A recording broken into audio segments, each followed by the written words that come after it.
Welcome to Samba Samba. Enjoy the video. In this video, I will explain how to play Rainbow Six Siege using a keyboard and mouse on your Xbox console. First, you will need to connect your keyboard and mouse to the Xbox. This often involves specific hardware or software to enable the input. Once connected, ensure your setup is properly recognized by the console and the game.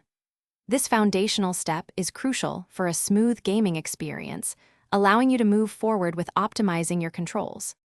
Once your keyboard and mouse are connected, optimizing your in-game settings is the next vital step.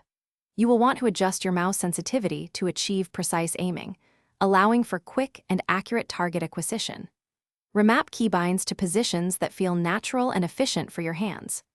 Additionally, explore options like dead zones and mouse acceleration to ensure your movements are as responsive as possible, giving you a competitive edge in every match.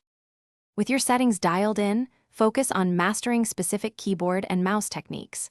Practice quick peeking around corners to gain information without exposing yourself for too long.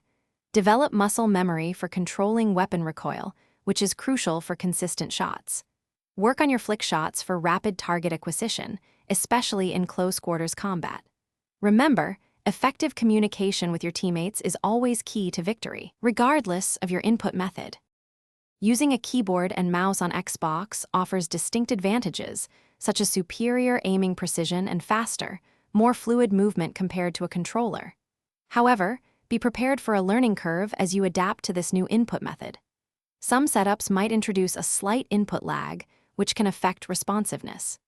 Despite these challenges, many players find the enhanced control and accuracy well worth the effort, providing a different and often more competitive way to play. Thanks for watching. Consider subscribing if we helped you.